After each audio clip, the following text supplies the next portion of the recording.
Hello, thank you for joining us for Devotionables, brief devotions for busy people. My name is Gabriel. I'm so thankful you're with us as we continue through the Sermon on the Mount. Jesus has some hard sayings. He's raising expectations upon people who would live under the rule and the reign of God as his disciples. Hard words are not necessarily harsh words, though. In fact, these are grace-filled words that may just seem hard to us, but they're actually in reality loving and full of grace.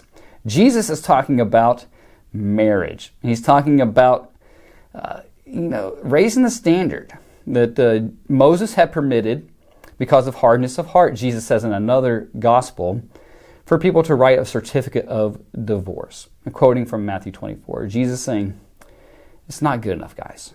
If you're going to follow me, you need to let's hold marriage in a high regard. Marriage is a gift. It is a blessing of God. He who finds a wife finds and obtains favor from the Lord. Right? Marriage predates the fall.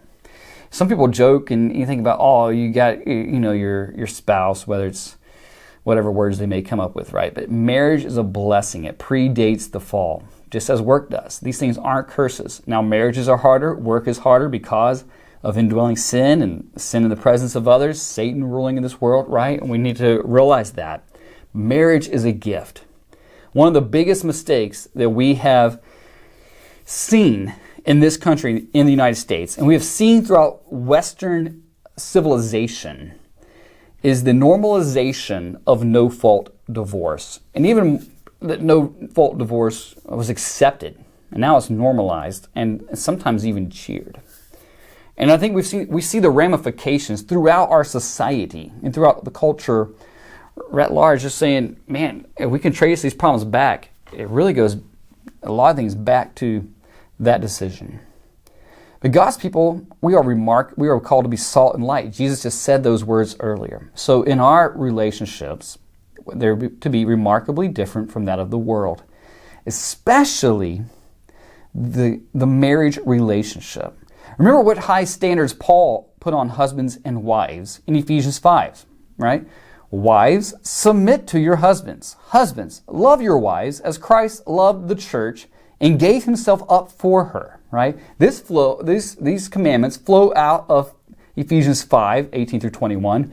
Be Spirit-filled, right?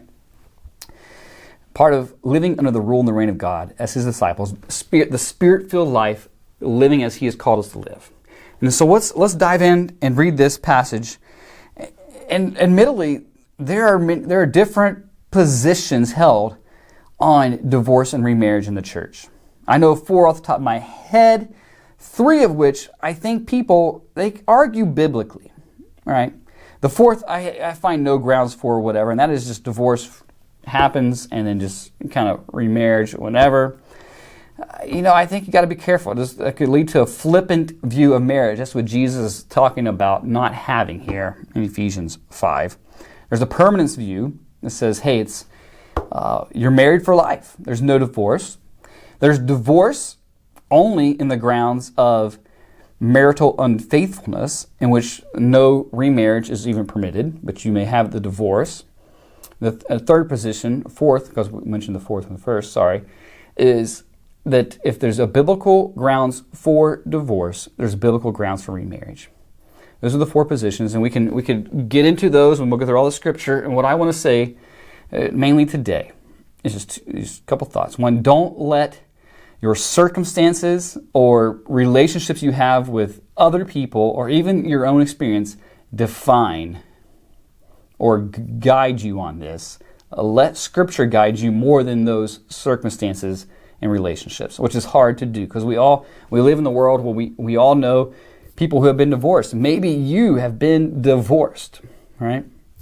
And so I'm saying just go to the Scripture. What does God say about that? What does God say about divorce and remarriage? And 2, don't hold marriage to such a high standard that you look remarkably different. If you've been divorced, don't beat yourself up. There's mercy and there's grace. So a lot more can be said. That's what we would say today, divorce and remarriage. I want to read this passage for us and we'll be done. It was also said, whoever divorces his wife, let him give her a certificate of divorce. But I say to you that everyone who divorces his wife, except on the ground of sexual immorality, makes her commit adultery, and whoever marries a divorced woman commits adultery. These are gracious words of Jesus, giving us insight how we should live. So search them, believe them, trust them, let them give you life, and follow him through the hard way, which is a gracious way. Blessings upon you.